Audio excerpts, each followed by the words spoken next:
Sala Oval em mais um training camp da seleção. Quer dizer, da última vez não era training camp, né? Era o Sul-Americano. Sul-Americano, isso aí. Não deixa de ser um training camp, né? Não deixa de ser um training camp.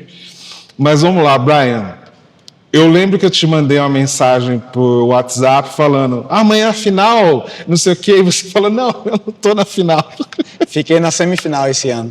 Como é que está a sua vida lá no México? Você está em qual time? Me explica essa coisa da Tec Monterrey, de Monterrey, Tec Monterrey, que não é de Monterrey. Tá bem melhor do que estava no ano passado. Né? Eu mudei de time esse ano, então 2025 foi minha primeira temporada com os Borregos da cidade do México. Né? Meio confuso aí, porque a gente tem 5 times que são Borregos na primeira divisão. São diferentes campi da mesma universidade. Né? Então nós estamos no campus Ciudad de México, campo de Cidade do México, que é o segundo maior campus do sistema. Né? E estamos representando os Borregos lá na capital do México. Né? Então foi uma temporada muito boa. A gente deu uma volta no programa. Em 2024 o programa tinha vencido um jogo de 9. Brigou para não cair para a segunda divisão. E aí tem segunda divisão também? Segundo grupo nacional, segunda divisão do México. E aí esse ano a gente conseguiu dar a volta, ganhamos 7 de 9 jogos, mandamos um jogo em casa de playoffs, pela primeira vez em 25 anos no programa. Vencemos, que foi as quartas de final, e chegamos na semifinal. Né? Então foi a melhor temporada regular da história do programa. E nós igualamos a melhor marca do programa, que foi chegar nas semifinais. Falta um passo ainda pra gente, mas em comparação ao que o time tinha sido, né, o programa tinha sido nos anos anteriores, foi um passo muito importante para essa volta, esse turnaround, né, que a gente quer dar no programa. Então as coisas no México estão bem. Em janeiro eu vou cumprir 10 anos, né, lá no México, já como treinador, então uma vida já praticamente lá como treinador no México, e sempre aproveitando essas oportunidades de voltar para o Brasil e trabalhar com a seleção.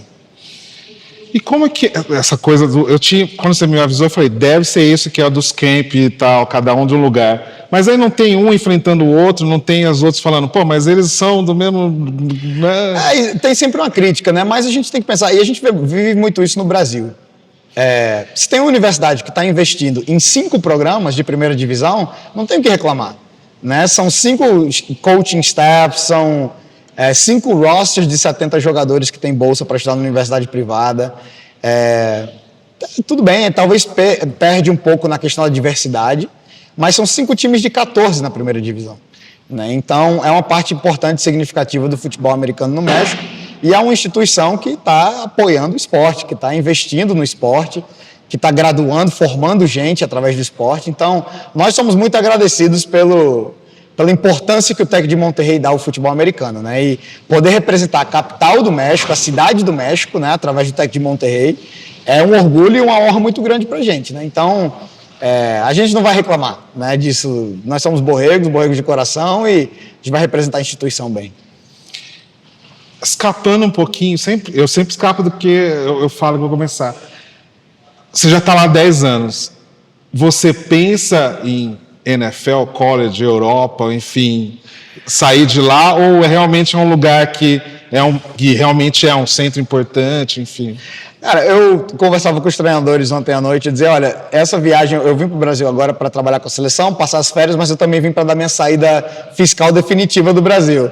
Né? Então, depois de 10 anos, eu acho que é importante entender que eu construí uma carreira no México. Estados Unidos, quando você pensa em college, em oportunidades da NFL, eu acho que são consequências das coisas que você faz. Você pode colocar como um objetivo, uma meta, tudo bem, mas essa oportunidade não chega se você não estiver concentrado em fazer um trabalho excelente onde você está no momento. E onde eu estou no momento é como coordenador ofensivo do Tec CCM, né, do Tec Cidade do México. E eu estou concentrado em fazer um ótimo trabalho aí. As oportunidades têm sido muito boas para mim no México. Né? Então eu vejo a Europa mais como uma experiência. Né?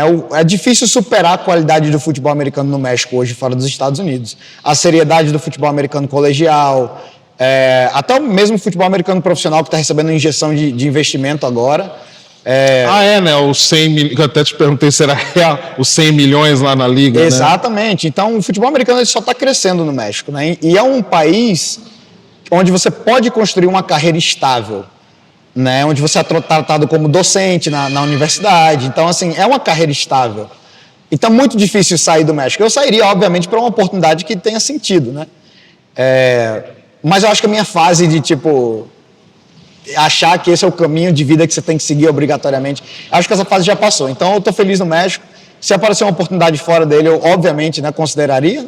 Mas eu sei que essa oportunidade só viria com fazer um bom trabalho lá onde eu estou. Mas, me corrija se eu estiver errado.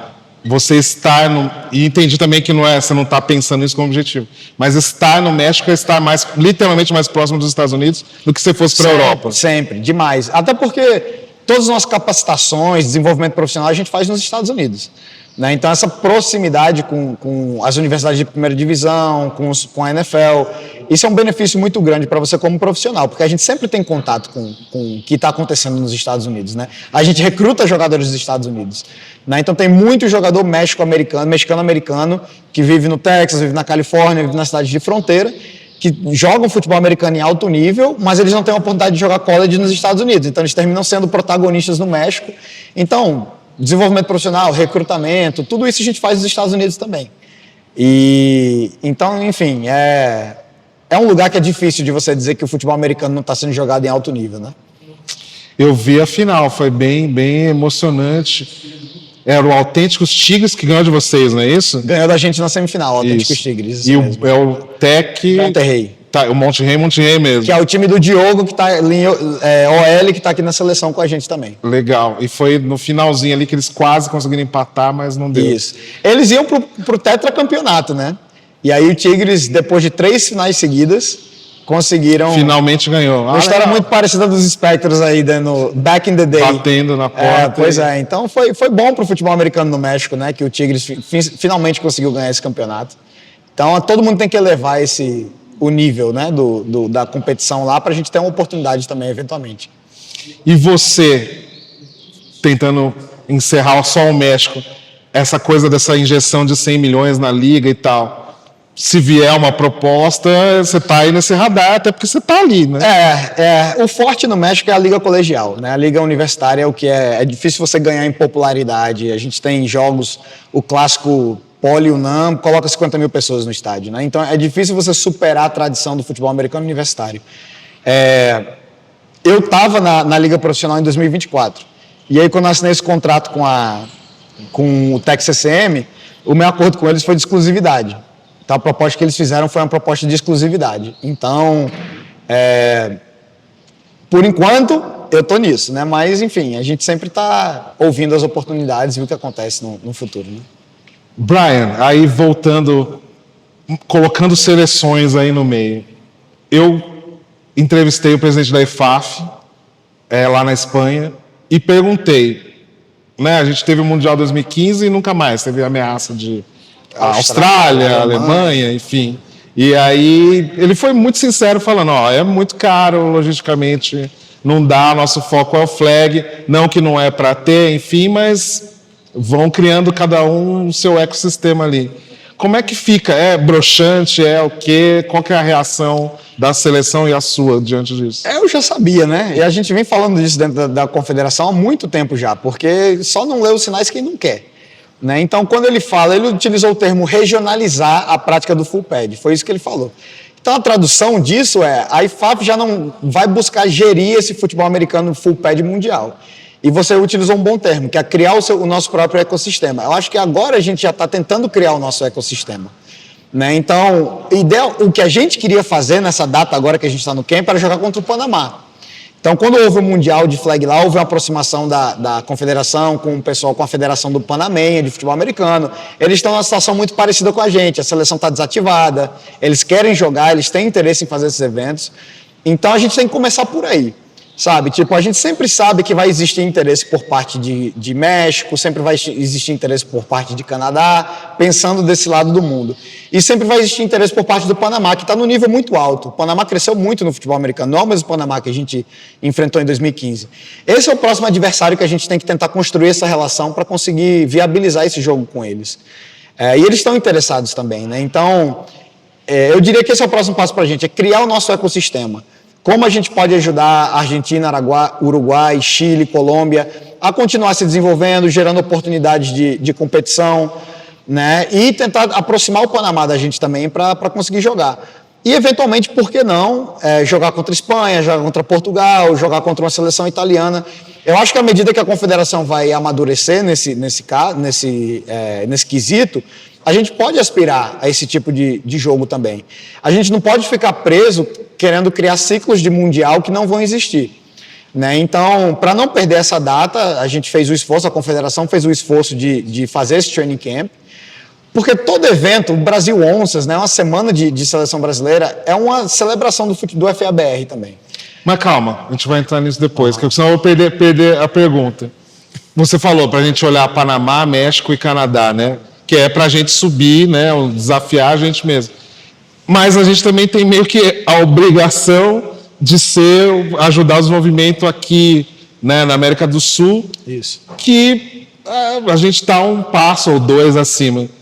Você acha que isso seria perda de tempo ou não ao sul-americano? Eu acho que a gente não tem a obrigação, a gente tem a responsabilidade de fazer isso. Né? Qualquer oportunidade que o Brasil tem de competir é uma boa oportunidade. Porque não é só chegar e jogar contra outro time. São os 2, 3 dias que a gente tem de treinar, competir os melhores do Brasil contra os melhores do Brasil, receber coaching dos melhores coaches que estão no Brasil hoje em dia, trocar essas experiências. Então, no fim do dia, a experiência completa é o que faz valer a pena. Né? Não é só o jogo no final. O jogo no final é para coroar a semana de preparação, de intercâmbio de experiências, de boas práticas, mas é a experiência total que faz valer a pena. Então, entre jogar contra os nossos vizinhos sul-americanos e não jogar, sempre é melhor você jogar com seus vizinhos sul-americanos. Obviamente, a gente sempre tem que tentar ir um pouco mais além, né? E como a gente se aproxima do Panamá, como a gente se aproxima do Canadá. O Canadá, esse fim de semana, vai jogar contra o México no México. Né? A seleção sênior do Canadá contra a seleção sênior do México. Né? Vários jogadores da minha universidade eles estão jogando nesse bowl. E o Canadá está vindo de jogar na Europa. Né? Ele jogou contra 2 seleções europeias também. Então, o Canadá não está esperando a IFAF fazer nada. Né? O Canadá se mexeu e agora jogou 3 jogos em 2 continentes diferentes, né? Agora no fim do ano. A gente tem que continuar trabalhando em direção a isso. Né? De dizer, ok, vamos separar 1 ou 2 datas no ano em que a gente sabe que vai ter um evento da seleção brasileira, trabalhar com antecedência o convite que a gente tem para jogar contra essas seleções de outros países, ou, se for questão da gente viajar, também trabalhar com antecedência essa viagem. Mas o que a gente não pode fazer, Vitor, é soltar o full pad. Né? Porque o flag está crescendo, e é olímpico, e é tudo isso, mas a gente sabe que no FABR, o full pad tem uma grande importância para todo mundo. Né? O que mantém, o que começou a CBFA, o que mantém o futebol americano vivo, né, no Brasil, e a gente sempre tem que fazer esse esforço de tentar devolver alguma coisa para essa modalidade que é tão importante para a FABR. E eu vejo mesmo, né, o treino ali, o que eu vi, né, só realmente esse intercâmbio de todo mundo. Eu fiquei impressionado, o Breno chamando de todo mundo já saber as coisas, e espero que os jogadores repassem isso para os times. Mas voltando ainda um pouquinho com a coisa da seleção. México e Brasil, você é o embaixador desse possível encontro. Agente duplo. Quando que você acha que isso pode acontecer? Se é fácil ou não? É fácil, né? É fácil. A questão o interesse sempre existe. Né? E eu acho que o México, para a gente, eu acho que é uma realidade muito mais próxima do que os Estados Unidos. E as boas práticas do México são muito mais fáceis de traduzir para a realidade, tropicalizar para o Brasil, do que se a gente tentar copiar algo que a universidade americana faz ou que um clube europeu faz, porque as nossas realidades socioeconômicas são muito mais parecidas. Então é muito mais fácil traduzir esse tipo de coisa. A gente já está explorando algumas possibilidades aí para seleções de flag, né? Esperamos que alguma coisa dê certo. Mas para o full pad também, a gente tem que trabalhar um pouco mais para conseguir competir contra o México no full pad. Então é melhor jogar o Panamá primeiro. Então o primeiro passo eu diria que é o Panamá, que eu repito, cresceu muito. O melhor wide receiver da Liga Colegial Mexicana esse ano foi um panamenho. Tá? Então, assim, os caras cresceram muito, eles não estão naquele nível que a gente deixou em 2015. Por isso que eu acho que vai ser um grande desafio para a gente. Né? Então, 2026 é tentar trabalhar isso com eles, né? e formar essa parceria, jogar esse jogo e daí pensar no que vem depois. Né? Eu sempre falo que a seleção vai conforme o FABR vai. Né? E o que eu vejo é que o FABR ele deu uma encolhida de alguma forma, né? Pós-pandemia, enfim, muitas mudanças. Mas eu tenho certeza que a gente vai pegar a subida de novo, né, do esporte. E a seleção tem que estar pronta quando isso acontecer. Legal.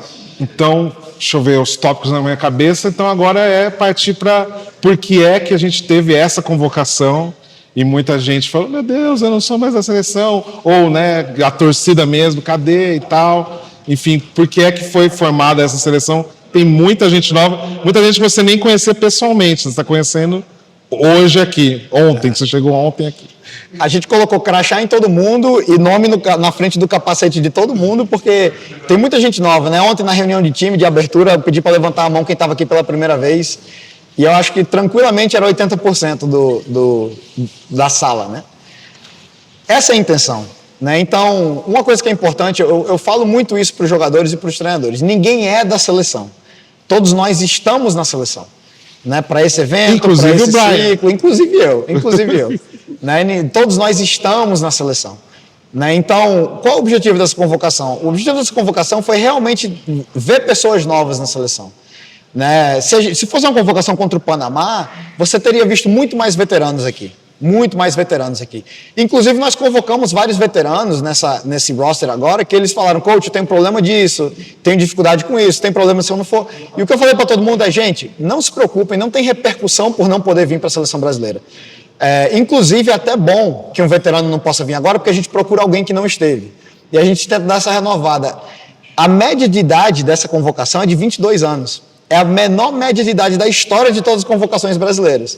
E esse era o próximo passo que a gente queria dar. A gente quer trazer essa molecada nova que está na FABR, que eles vivam esse ambiente, que eles vejam como é que a gente faz as coisas, que eles possam competir contra alguns veteranos e levar a experiência de volta para o time deles. E aumentar essa lista de nomes. Né? Eu conversava com o Igor na off-season, né, e falando, eu dizia, cara, eu não tenho necessidade do Igor Mota estar nessa convocação. Eu sei o que eu tenho com o Igor Mota. Né? Então, eu quero ver quem é o substituto futuro do Igor Mota nessa convocação, né? E esse é o objetivo desse camp, é trazer essa molecada mais nova, dar a oportunidade para o pessoal competir e ver o que sai daqui. Né? A seleção brasileira é um ambiente, é uma ferramenta de desenvolvimento do FABR. E eu entendo que para o jogador individualmente é importante para ele estar aqui. Então, com os jogadores que eu tive a oportunidade de conversar depois, o Igor, eu troquei uma ideia com a Milcar também, é entender, pessoal, vamos dar oportunidade para pessoas que não estiveram aqui antes. E quando a gente estiver na hora de competir, a gente vai juntar as duas coisas, né? Os veteranos que a gente sabe que continuam ativos, continuam jogando em alto nível, que vão ajudar a gente a ganhar esses jogos, e essas novas gerações que estão aparecendo pela primeira vez, pelo menos para a gente aqui no camp.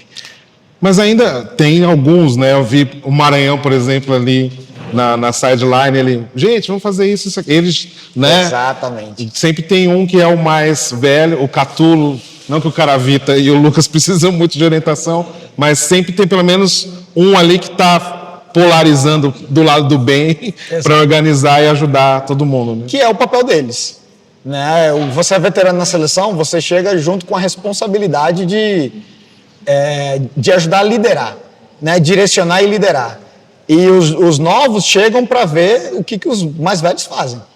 Né? Então, essa é a ideia, né? Fazer essa combinação. A gente nunca pode ter um camp só de novatos, a gente nunca pode ter um camp só de veteranos, mas eu comentava com o pessoal e dizia, nossa, eu começo a pensar em todas as seleções brasileiras das quais eu participei, né? Aquelas primeiras lá com o pessoal do Rio, o Vini, o Mamão, o Cebola, né? E onde em 2017, quando o Maranhão foi novato pela primeira vez, né? E anotou aquele jogo contra a Argentina, anotou 3 touchdowns. Hoje, 8 anos depois, a gente está falando do Maranhão como um dos grandes, o mais veterano dessa convocação. Né? Esses ciclos são legais na seleção brasileira também, porque esses caras ajudam a ensinar a importância e a responsabilidade de vestir essa camisa. Enfim, e a gente fala de cornetar, isso sempre acontece, né? No final das contas, a gente cornetava as convocações do Sul-Americano, a gente ganhou, o jogo que a gente anotou menos pontos, a gente ganhou por 45 pontos lá, né? Então, a nossa responsabilidade, tendo esse cargo, é dar oportunidade para as pessoas. E a gente vai fazer isso de acordo com o nosso processo, né? O Rafa Cruz é o nosso GM, já há algumas convocações, e eu deleguei muito desse processo para ele esse ano, eu confio plenamente no processo que ele levou com os coaches, eu gostei muito da convocação no final das contas, eu gostei que eu não conhecia praticamente ninguém quando eu comecei a ver o vídeo deles, e era isso que a gente queria. Né? Então a gente está com a seleção aqui que a gente quer, para essa convocação. né? E eu tenho certeza que esse camp vai fazer da próxima seleção ainda melhor do que as anteriores foram, né? Porque a gente vai ter essa mescla aí, essa combinação da experiência com a juventude do pessoal que está aqui. Para terminar, a FABR, você consegue ver os jogos de lá? Que você viu o Brasil Ball? Não sei se você estava viajando. Eu estava viajando, soube, obviamente, estava acompanhando. Eu sempre tento assistir, né, quando eu posso. Eu tô em temporada, quando pelo menos na metade final da temporada, do FABR aqui, eu tô em temporada lá, então é difícil para mim. Mas por isso que eu trouxe um GM para a seleção, né? Para uma pessoa que está conectada, que sabe o que está acontecendo, que conhece todo mundo, que está assistindo todos os jogos, né? A gente sempre conversa, a gente sempre troca essa ideia de tipo quem está bem, quem está mal, quem apareceu, quem a gente não tinha considerado e tem que estar na lista, né? Mas os jogos mais importantes assistir, né? Os playoffs, depois eu vejo a repetição. Sempre tento continuar assistindo os jogos dos Spectros quando eu posso, nem que seja para dar um view na transmissão lá, né? Mas tá difícil o negócio. Eu tava aqui se eu ia perguntar, não, mas eu ia perguntar de toda vez. O que você acha que aconteceu com o Spectros? Qual que é o seu diagnóstico? Eu ia perguntar se você torce ainda, você já respondeu. Mas qual que é o seu diagnóstico? Sempre ia ser difícil essa mudança de gerações que aconteceu lá, né? Os veteranos se aposentaram, muita gente se desvinculou do time, não só na parte do campo, mas fora também, né? Então, as pessoas que continuam envolvidas com os Spectros, elas têm todo o meu agradecimento, porque são as pessoas que não deixam o projeto terminar, né? Então, o que eu acho que tem que acontecer, eu não sei o que aconteceu, eu não estava lá, mas o que tem que acontecer é que todo mundo em volta do ecossistema dos Spectros, os ex-jogadores, a torcida, tem que começar a ver o time como ele é hoje. Né? Não é o bicampeão brasileiro que ganhou 11 vezes o Nordeste do passado. Né? É tentar construir e apoiar as pessoas que estão construindo esse projeto do zero hoje. Né? E torcer para esse time. Quando eu vejo jogos dele, eu estou torcendo para eles. Eu não estou vendo o jogo e pensando que antes o time era isso. Não, olha, eu quero ver esse pessoal se esforçando para construir de agora, porque a gente começou assim também, né? Então, eu tenho certeza que enquanto tiver gente dedicada, apaixonada pelo projeto dos Spectros, eles vão conseguir melhorar de pouquinho em pouquinho, ano a ano, eles sempre vão ter a minha torcida, né? E o Nordeste está bem representado pelos nossos rivais lá, né? Que estão chegando na final, estão representando bem o futebol americano do Nordeste. Coach Lucas Davi, Coach Alex também, Coach Heitor, que todos estavam no staff da gente aqui da seleção, não puderam estar presentes no camp, mas ajudaram muito todo o processo, e eles estão representando bem o futebol americano do Nordeste, o Tritões também. Enfim, é entender que a trajetória de qualquer time é feita de altos e baixos, né? E o mesmo apoio que a gente dá quando o time está lá em cima, a gente tem que dar quando o time está passando por esses momentos difíceis também. Mas isso não é só questão dos Spectros, né? A gente vê, por exemplo, o que aconteceu com o Croco, né? E tudo que eles tiveram que passar no ano passado e terminam como campeões brasileiros, isso é um grande exemplo de resiliência, de amor pelo projeto, de amor pelas pessoas que constroem o projeto, né? E isso é motivação suficiente na FABR. Então, o Croco está aí para inspirar todos os times do futebol americano no Brasil, e a gente tem que continuar nessa batalha, né? Para não deixar o esporte morrer.